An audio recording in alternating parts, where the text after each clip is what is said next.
Hello, everybody, and welcome to Talladega. This is the world's fastest speedway. 2.66 miles of full throttle, 3-4 wide racing that will possibly end in somebody flipping into the catch fence. So, hoping that doesn't happen, this is going to be an interesting race as it is the start of the eliminator round in the chase. And I am being joined by two-time winners so far this season.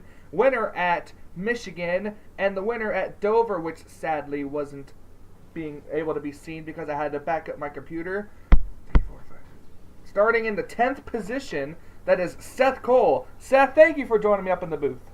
Hey, thanks for having me. Glad to be here. Looking forward to a good race at Talladega. And, sorry, just had to. But, hey, this is a track, I just love to come to and commentate and watch the race that takes place because Talladega is a track that I've always said seems to cater to the underdog or the driver that's struggling, and it's a chance for all 42 cars to, depending on what kind of a situation they're in, where they qualified, they've got a shot at winning this race. And with the championship on the line and this being the first round of the Eliminator Series, we're going to see probably more high-octane racing than we normally would if this were just a regular season race. Now, Seth, we've seen you do almost the impossible. We've seen you go from the bottom to the bottom 4 in points to winning the race at Dover and securing your spot in this round of the chase. So, do you think even if someone has a bad run here at Talladega, that they can do the same and to get into the championship round? I think so. I think that some of these drivers come in with the mentality of, yeah, we've got to win this race to get ourselves, situated for moving into the next round of the chase in 3 races' time. But for a number of these chase drivers, I think that's just going to be kind of a play-it-by-ear kind of race. This is a wild card race for these guys. They'd love to be up there at the front in contention all race long, but Talladega's known for the dreaded big one, and you never know where it's going to trigger. So we may see some of these guys rolling the dice, running at the back of the pack for a majority of the first half of this race, and then making their way to the front. And for some of them, they may not even try and get to the front. They may just continue to run at the back, wait for trouble to break out. And hey, if they don't finish well, then they can use the next 2 races to try and make their way into the chase that way. And we both know that there's definitely be at least one big one that's going to happen in this race. Very rarely do we end up getting away from a Talladega race where there is not a big wreck. So, definitely these guys, even if it doesn't happen, they have to have their head on a swivel 360 degrees every single lap to try and see where's the scenario that big one could break out. Yeah. Starting on the pole is Connor Breton in the 47. Now, it really, really sucks for Breton in the 47 car. He may not have won the race, but he was the highest finishing chase driver in the first round of the contender round, so he was first in points, but a terrible run at Kansas and Darlington dropped him into the bottom 4, and he was eliminated.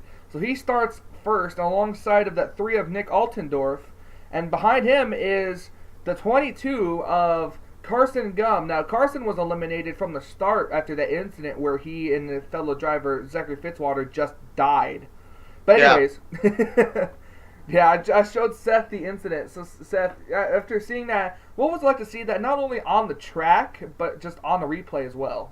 I have done so many races at Watkins Glen, and I've seen some pretty horrible wrecks at that track, but barring none, that has to be one of the hardest and scariest hits I've seen taken. Carson Gum went straight into those barrels, but the fact that Zachary Fitzwater's car almost literally slingshotted into the steel guardrail that guards the pit crew from pit road, that was just a scary thing to see. It's glad to see both those drivers are here this week. Yes, that was. As we are getting ready for the famous words, start your engines. There we go, famous words. So we're going racing for 19 laps of pure racing. Pit stops are off, as I always do at super speedways. So we're going to have 3 wide. We're going to have possibly 4 wide. We're going to see teammates working together. Now, Seth, I know you've seen the finish of the Talladega race in the Geico 500 earlier. So tell me, do you expect to see a finish quite like that, where you see teammates 1, 2, and 3, or 1, 2, or 1, 2, 3, 4? Possibly. I don't know. Could be interesting. Those Joe Gibbs boys, they put out a little bit of a feat that's going to kind of be hard to beat here in this second Talladega race. But I'll tell you what, One thing I can guarantee you is that the drivers that are going to have no love here today are the chase drivers, because this is Talladega. Like I said, everybody has a chance to win. And these chase drivers, they want to get up there, they want to win this race to lock themselves into the next round, but there's a lot of non-chasers plus some former chasers that have now been eliminated. They are going to try to do everything in their power here today to deny them a trip to victory lane. Speaking of chase drivers, the top running chase driver right now is the 38 of Preston Plord. He has qualified in the 5th position. And then starting in 7th and 8th are Cole Daly in the 88 and Jessica Shelton in the 25 teammates. Now Shelton, she won last week at Darlington to secure her spot in the challenger or in the eliminator round. So very good run for Shelton. And then you got Benjamin Miles and, like I said, Seth Cole. Now Seth got into a bit of an altercation at one of I forgot exactly which track it was with his teammate Alex May. I think it was where was it? Where was it? Was it no? Where the hell was it? I forgot where it was. I think it was Dover where Seth may have turned Alex May. It was one of those tracks. I don't remember which one, but either you or Alex May turned one of you into the wall head on. Just out of, I think, no, it was Darlington, I think. Or, I don't remember. Yeah, it's in one of those races. We gotta hope that altercation settled down, because, you know, the last thing you want to do is come into a restrictor plate track, whether it be Talladega, whether it be Daytona, and not have any friends, because the friends are who are gonna push you to the front and get you in contention to win this race. Especially if you're a chase driver. Anyways, pace cars in. This will be the 2K Sports 500 here at Talladega. Underway, cars already fanning out. Green flag, already almost 4 wide. Wow, yeah, Jessica Shelton jumping up there, Seth Cole. They're almost 5 wide heading to 1. That is not going to be good for these drivers. Chaser's already in the middle. Why is my frame rate so low? I'm going to see Nick Altendorf on the outside line. He got a good run. But it's still, Connor Breeton's still on the inside fighting back. It's going to be where the drafting lies. Yeah, there were more cars that jumped up to the middle line there on the initial drop of the green. That's why Altendorf was able to keep even with Breeton. But now it looks like the inside line will kick in. Still 4 wide back there. Now this is what I usually do for this portion of the track. I will run this view to see what happens and transpires. It almost looks like we already had a wreck, but look at that. They are just fanned out there, 4 wide. That's got to be at least 3-4 rows deep right up here at the front. And there's a number of chasers that had good qualifying results in the middle of that. Yeah, you got Breeton still leading. You got Preston Plord, the highest chaser right now, in 2nd. McCurry, who won that race at Watkins Glen, in 3rd. And Stephen Pollard, the 3rd, now coming into 4th place here. Now they're coming to that treacherous part. I mean, I've been watching them 4 wide. They can hold it through 1 and 2. It's coming here into the entrance of 3. That's where these 4 wide situations get a little hairy. Watch the middle cars there in the 4 wide situations. Looks like they got through it pretty well that time. Oh, no, they didn't. Oh, there they go. Oh, my gosh. McCurry already into the wall. That was Alex May collected in that. Oh, someone was flipping. They're still wrecking. The follow-up wreck. Whoa! Oh, Hudson flipping. Hudson's season since the chase started just went downhill. Now we got to kind of watch up here. And what is it we said about restricted plate tracks? It's not where you start. You finish! The 9 car just got turned! He's saving it! Oh, wow. He saved it. Wow! Uh-oh. The 42, Dusty Allen, he's got some damage to his right side. And going back to what I was going to say, well, it's not where you start, it's where you finish. Carson Gumbs started from the 3rd position. I do believe he is smoking in turn 4 coming to pit road. I think his day is over. Yeah, I do believe so, too. We all know Nate Hudson's day is over. Yep, see, there he is right there, Carson. Yep. Just, since Watkins Glen, his luck is just gone. And so Breeton is leading. These cars got away with it. I was just about to say before the wreck happened. Look at Mr. 5-time up here. Yeah, Trent Dunham. I mean, hey, he doesn't care too much for Daytona, but Talladega, he's pretty good at. Let me ask you something. Have you seen in any in your series and anybody else's series NR someone get 5 wins in one season? Yes. Season. What was it? Season 5. of the NNSCRA Snickers Cup Series, John Cittadino, in another Earnhardt Ganassi car, by the way. That was the 42 at the time. Ended up going to victory lane 6 times in his championship-winning season. So that means Trent has a mission to accomplish. But as you see, this car is coming to the line still under caution. Let's go back and check out that huge wreck that just happened. Okay, we're looking at Cole Daly here. Here's what happened. Does he get hooked by Carson, maybe? He might. Carson's looking like he might want to try to go 4 wide there, but he's not staying in line. The 88 car, Cole Daly. Yep, look right there. He just starts getting hooked right there. He gets turned down into the 42, who turns May right up the track. Oh, look at the hard hit by the 22 right there. You know, I'm not rightly sure the 22 didn't get Daly arrow loose by stepping out there underneath him. It looked like Daly got a little loose on the high side, and that was what slowed his momentum, and then he went into Carson. All right, I'm trying to find the 21. Oh, there he is right there. So let's see what happens to the 21 car. Oh, there may have been a follow-up wreck further ahead. Oh, look, Jessica Villanueva hooked him up the turn. Oh, that's what flipped him, was with between the banking and the apron there. That's what flipped the 21 car. And you see Hudson just kind of going for a ride. Hudson, he may still be racing, although, you know. No, there it goes. There's the puff of smoke right there. I was going to say, he doesn't look to have that much damage. Seth?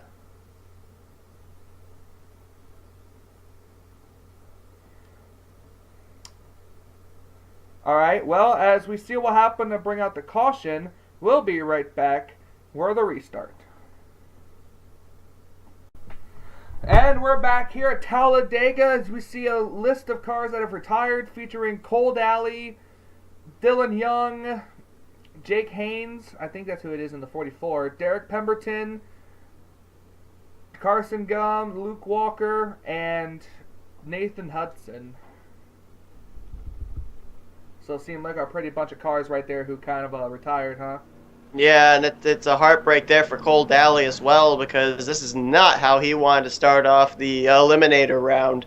He's going to have to be pretty much in recuperate mode in the next couple of races to try and keep his hopes alive to move on to the next round. Daly's got to finish, I think, at least in the top 10 each the rest of these 2 races, or possibly win a race just to get back in out of the bottom 4. So yeah, not only finish top 10, but keep in mind too, hope that the other chasers encounter problems either here in the remainder of this Talladega race or in the next 2 weeks. So we got Connor Breton in first, Preston Plord second, McCurry third, Stephen Pollard the third and fourth. Then it's Dunham, Poteet, Shelton, Saviano, Belvin, and Voiles, your top 10. Now, my memory just escaped me. I can't remember who it was that drives the 18 that's retired out of the race. Derek Pemberton. The Pemberton, that's right.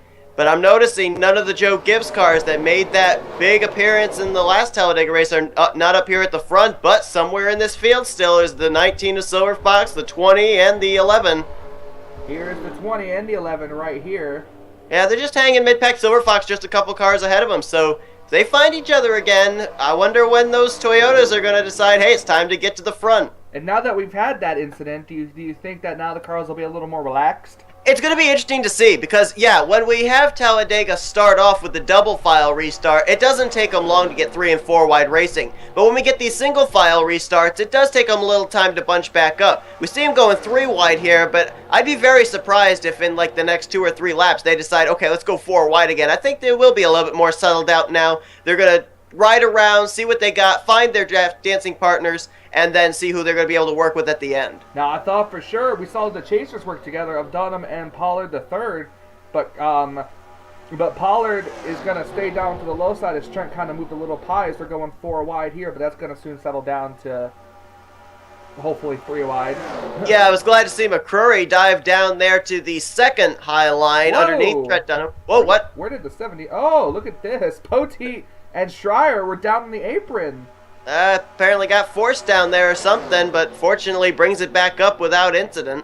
There's another thing too. It may look like these cars are far behind, But in all reality, they're not really all that far behind. Once these cars, look, see where the 48 and the 87 are in the back there? Yeah, they'll definitely be up here before races end. Yeah, they're still in the draft, and it doesn't take much for some drivers to, 2 or 3 cars to get into line on the low line, catch the slipstream off the car at the tail end of the lead pack, and they're right up there in the mix. And they could use that kind of momentum, too, to work their way quicker to the front. Yeah, I'm very... Oh, there's a wreck in the Whoa, back. look out back there! That was right up into traffic! There goes the 20 cars. He's not able to keep it off the wall. Shelley, oh my God. Oh, Lord! That was driver's doors head first into that safer barrier.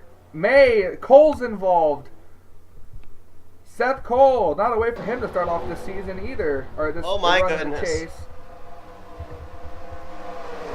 That was one of the worst kind of wrecks you can have at Talladega. We called that a sweeping wreck, where the car spins to the apron and just comes right back up the banking, collecting everything in its path. Dylan Pote involved. There's the what's remained of Seth Cole's car. Steve Pollard involved. There's the pace car. And Pace car wasn't involved, by the way, folks. Yeah, it was. Nope. Expert avoidance. Gonna kind of watch this here to see if everything is gonna be okay. Everything seems to be settling down here. There's the Mongol. He may have gotten involved in the first wreck, but he's up in 26th as he crossed the line. Yeah, I'm not certain if that car's up to speed, but in all honesty, that might have been what saved him from getting involved in this second wreck. He might have been hanging back a bit. There's another chaser who was involved in the first wreck who missed it because he was in the back. But I'm not mistaken, I might be wrong, but I believe it was the 83 that got hooked and went back up into traffic. It was a red machine, I know that. I think it was Daniel Voiles. Yeah, as you see Seth, they're going to probably take that car behind the wall. Yeah, undoubtedly. Yeah, Seth Cole is done for the day. There's Cameron Pemberton, so both of the Pembertons will be out of this race. Steve Pollard's day is done. Here's Voiles. So that was about a second incident here. We're gonna take a look at this, and we're just gonna see how vicious that hit was for James Shelley. And here we go. This is what happens here. You see, it looks like they were trying to work together right here, but Peter Saviano just clips the back end of Voiles and sends Voiles right into the 27. Seth has nowhere to go. Yeah, it doesn't show much. You see Pote slapping the wall. Voiles comes right back up into traffic. See, Ian Dutta miss it. It looks like the 19 missed it as well. Yeah, Silver Fox did a nice job avoiding. The 83 car, he almost flips over. But the car I want to watch right now, as you see him right here, is the 17 of James Shelley. Yeah, when we watched this back, we thought Shelley was right in the middle of all of it. He was actually just riding around at the back, and man! Oh my gosh. And it just sent Shelley right down sliding, no brakes. He's hard on the brakes right now, actually, but just into the wall. I think that was about 90 miles an hour. Yeah. And I was worried about him hitting that portion of the wall. Didn't even see the shot that he took into Voiles. And, I mean, that's hard enough hit as it is. Well, we heard we are under the red flag here at Talladega, so for cleanup on the backstretch. But when we come back, we'll be officially back under the yellow and coming to the green flag. Back at Talladega here, we got another long list of drivers who've retired, starting with the 83 of Daniel Voiles, Dylan Poteet, Seth Cole, Steve Pollard, and Cameron Pemberton, and of course James Shelley. And we've gone so far in this race, we're going to have only a few laps left to go when we get back to green. And out of the drivers that are still in the hunt for the chase, only 2 of them, surprisingly, have been collected up in these big wrecks and not been able to continue in Cole and Daly. So good job to these chasers to at least try and survive to the end. Yeah, that's a very good point. And we have heard that Shelley has been checked and released from the care center. He just has some bruises. But he is okay and able to walk under his own power. Good to hear. And, one thing I wanted to point out, too, with that whole incident between Peter Saviano and Daniel Voiles, a lot of people are like, now, why did Voiles and Saviano make contact? Well, the reason that Saviano was about a half groove lower, you can't push a driver very long without your car overheating. And what Saviano was trying to do was trying to allow air intake into his radiator to cool himself down, but still keep the draft going on the high side, and it just didn't work. Yeah, and as we saw in real life, though, that was kind of the wrong end of the car to try to peek your nose out of, too, as well. Yeah, so many times you see that happen, and most oftentimes it doesn't end very well. I'm very curious to see who can win this race because Connor Breton has led every lap of this race, and that's a very unusual thing to see at Talladega. I'll tell you, Connor Breton has got down the art that we call controlling the draft. He has been moving from up high to down low. He's been allowing one driver to be able to move up, and then he leaves them out to dry and brings the next driver on the other line up, and he's been doing a great job of that. That allows nobody to be able to get a run on his back bumper and try and make a move on him. The battle has basically been going for second place, and that's all because of the draft that's being controlled by the leader. We're back here looking at the previous race winner at Talladega, and look at him just pull right up in front of his teammate, but his teammate says, excuse me, I want to be on the inside line. And yeah, interesting there. I think they had a little miscommunication there, and they almost flipped each other the way that looked, how quickly they switched like that. Yeah, I mean, I don't think Silver Fox was trying in any way to throw a block, but it almost ended up being quite drastic for both the JGR cars. It's ironic to know that Joe Gibbs Racing's only wins this season have come on restricted plate tracks. There you see Preston Plard going for second place. And look at Breton. See, he helped the 15. Now he moves down, going to allow the 38 to draw alongside of the 15 car. And you watch, probably coming off turn 4 here, he'll jump back up and try and help that high line move again. Speaking of teammates working together, look on that inside line. Here comes some of the Hendrick Motorsports teammates, Stephen Pollard III and Jessica Shelton. That's what's got to happen if they're going to pass Breton. You got to have someone that's going to work with you to get to the inside. These drivers continue to battle for second, and that's not going to help them in their quest to run Breton down for the lead and potential win.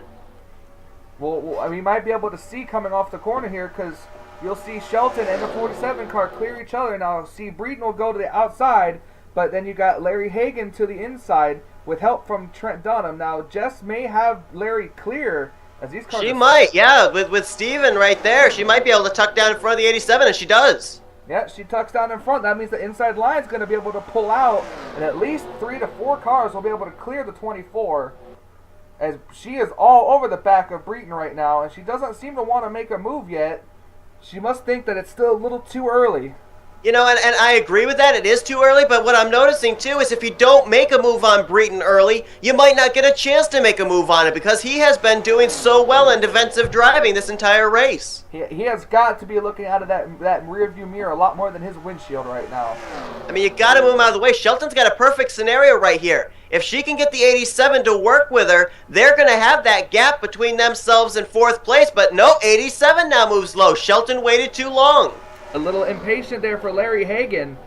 Hagan's going to try to move to the inside now. We're running short on laps, so it's really hard to tell what's going to happen. You see the 87 car is going to stay down with the 10. 10 car is going to move slightly lower, and that's just going to allow the 47 car to pull out ahead like that. Now, if that 13 can stay behind Benjamin Miles, nope. Instead, he goes underneath Anthony McCurry. This is what I'm seeing. Nobody's willing to work with anybody here late in this race, and that's no way to be able to run down the leader. Yeah, we'll see if McCurry can. McCurry's going to push the 13 car out to a good enough lead here. We'll see if the 13 of Belvin can, and he's looking. He's looking. He needs help. He needs help. He's got he's looking. Here he comes. He's there. He's there. He's to the inside. First challenge for Breton all day long. We got Ford helping a Chevy and an Audi helping a Chevy, and it looks like it's going to be O'Neal Belvin and Preston Plord. Now look at the chasers. Look at all the chasers. Did you notice how Belvin down the back straightaway got to the left rear of Breton? He used the side draft. Didn't even rely on any help down the back straightaway. Did it himself. He's still fighting. I still think Breton led that lap. He did. I think he did, led the lap on the outside. White flag, if a wreck happens, doesn't matter. We're racing it back to the checkers, whether a green flag or a yellow flag's even with it. On the inside. Here comes Dunham. 5-time to the inside line. He may have timed his move perfect. Look at Belvin gonna go 4 wide. He is looking for it. He's trying it. Oh my God! 4 wide for the lead. Bouncing off each other. There they go. There they go. Oh, a bit of a lag. Huge there he goes. Who's gonna get it at the line? Dunham here comes 48! Here comes the Hendrick teammates! Belvin's got more drafting help on the high side, maybe! Who's gonna get at the line? I think Dunham did! Oh my God, Belvin, I think got him!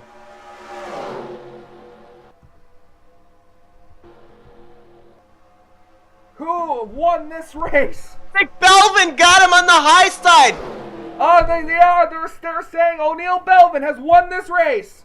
Oh my goodness. Oh my gosh. I cannot believe that. This is insane. Belvin made the move 4 wide into 3 to take that victory. Trent Dunham almost became 6-time, but unfortunately falling a 100th of a second short, he loses this race to that 13. I mean, there were so many doggone scenarios in that last lap. I thought for sure Dunham would have had that. I'm trying to figure out how Dunham didn't get it. I thought that Steve Pollard was up there with Belvin, but I thought that the Hendrick cars, the 48 and Jessica Shelton, the 25, were close enough to help push Dunham to the stripe first. But I guess the thing kind of lied. It was only 7/1000th of a second. Good heavens. Okay, I'm going to save these results. I mean, we talked about Connor Breton controlling the draft. I think we just saw a good case of utilizing the draft from O'Neal Belvin, because the way he got the side draft off Breton to take the lead, the way he got the draft to be able to make it 4 wide into 3 on the final lap, and the way he got the draft off the high side of Dunham coming to the line. I mean, good Lord, this guy knew how to use those slipstreams. That right there is the finish.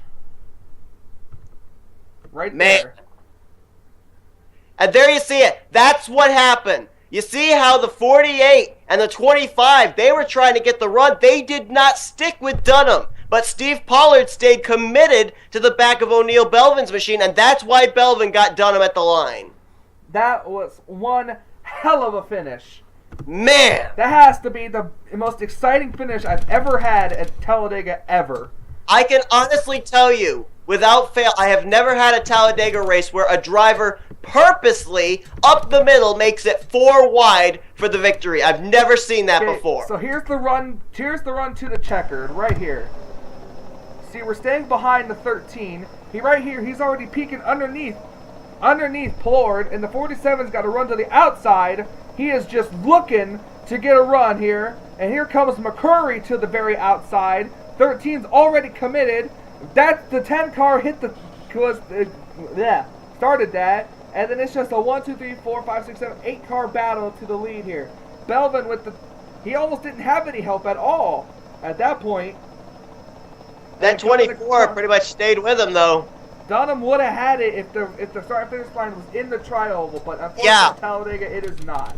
Yep, and if Cody Lamas and Jessica Shelton had not stepped out of line there and stuck with Dunham, Dunham would have had the draft to get there. But because they stepped out, Dunham lost those little bit of RPMs, and with the tucked up duo of Belvin and Pollard, they were the ones that got their line moving there at the end. And this was the wreck on the last lap. Last year, the last race winner here, unfortunately, could not go back to victory lane because he was involved in this accident. And here comes everybody else. Everybody else like, yay, free positions. You see, there's Lisa Gonzalez stuck on the track. The caution was out the minute that wreck happened, but because of the NR 2003 and NNSCRA rules, you are allowed to race back to the line. Yeah, and that incident was there in turn number 4, so, great job of letting them at least race it back to the stripe. As we see the official race results, in which I gotta take a picture because I gotta do the points manually. That was one exciting and hell of a finish. Yeah, I've never seen a finish like that at Dega. That was unbelievable. So congrats to O'Neal Belvin. Unfortunately, he falls one race short because he was eliminated from the chase after last week. So I really kind of feel bad for Belvin right now. But you think about it too, that's probably why Belvin raced so hard. He's got nothing left to lose now. He's out of championship contention. He just wants to finish the season out with as many wins as he can. And he didn't care if he was going to wreck any drivers with that move. He was going to go for the ultimate risk reward, and it paid off. I'm only imagining now what would have happened if that 4 wide ended in disaster. Who would have won this race? I would have taken out, I think, the entire front pack. Yeah. There may have been maybe 4 or 5 drivers that would have made it back to the stripe in one piece. Only 27 cars finished the race. Well, technically 29, even though a lot of them wrecked. Right. Peach London and Alicia Gonzalez actually had to teleport back to pit road because they were not able to refire their cars after the incident out of 4. Well, it looks like Dunham, Pollard, Shelton, and Plord will be the top 4 going into the next race. Yeah, this was a good race for those 4 because, as we said, Talladega is kind of a crapshoot. It's a wild card race, and if you can come away with a good finish here, then, you've done pretty doggone well. So for those 4, I'm not saying the pressure's off, but this is certainly a step in the right direction for them to make their way into the next round of the championship. Almost took the weight off his shoulders with that if he would have got that win. Yeah, I heard if he had, he'd have been worry-free for the next 2 races. If I had Levi's Trent Dunham reaction sound bit, I would play it right at the end of that race. Yeah, that would go so well. When Trent was told he didn't win that race, that's exactly what he did on his radio. Yeah. Well, anyways, thank you for joining me, Seth. This is awesome. Apparently a very awesome Talladega race. Yeah, indeed it was. Thanks for having me. Was glad to be a part of it. So you hear Sega in the background. That is someone writing me on my phone. Sega! O'Neill, Belvin, Trent Dunham, Stephen Pollard III, Cody Lamas, Anthony McCurry, Jessica Shelton, Preston Plord, Connor Breton, who led pretty much all the laps except for the last 3. Yeah. Dougie Shears and Nick Altadorf round out your top 10. As you see where you finish in the race, one hell of a race, the best finish I've ever had at Talladega ever. I've practically lost my voice. But anyways, so thank you again for joining me, Seth. We all know NNSCRA and his channel. Don't forget to go subscribe to him if you haven't. And as you guys probably already know by my promo videos, we'll be taking over the Mobile One Cup Series on his channel, so subscribe there also for my subscribers. Yeah. Seth, which I really appreciate you letting me do that. Oh, I appreciate you taking it over, too. And so don't forget, we still got 3 more races after this. We got 3 more races to the end. I wonder if you had to predict from right now who the final 4 would be in the championship round, Seth, who would you pick? Well, I mean, I would have to kind of base it off of momentum, and right now it's definitely looking like 5 times going to make it in. I would put Trent Dunham in that list. Jessica Shelton looks strong today. I think she may be in the final 4. Preston Plard was up there all day long. I don't think that 38 fell outside the top 15 the entire race. I think he could be a contender, and if I were to go out on a limb and pick that 4th driver, even though he didn't exactly finish terribly well in this race, I think James Silverfox still has a shot because he was up there at the end. He just got caught up in that last lap incident. Silver Fox is unfortunately not part of the chase anymore. Oh, he isn't. Oh, okay. I'm sorry. I thought I saw a yellow banner on his thing. My bad. No, so that probably Silver Fox. He won this race to get him in, but unfortunately he was eliminated after last week. Oh, okay. I thought I saw a yellow splitter, and I thought I remembered making a chase. You saw a yellow splitter. It's just the color of his car, though. Scheme. Oh, okay. Anyways, thank you for joining me here at Talladega. Next week is Phoenix. We're going to Tweenix Racing. Yep. Phoenix! Tweenix. And that should definitely be, some good racing. We saw that's where 5-time got his first win of the season. Can he repeat? That's the question. So, we'll see you guys next week. We're heading off further towards the West Coast. Thank you for joining me, Seth. Hopefully to have you here again before maybe help me co-commentate FTF Super Speedway for the championship round if you're up for it. Sounds good. All right. So after we get all the stuff worked out for that, until we meet again. I like vegetables. Shut up! Ah!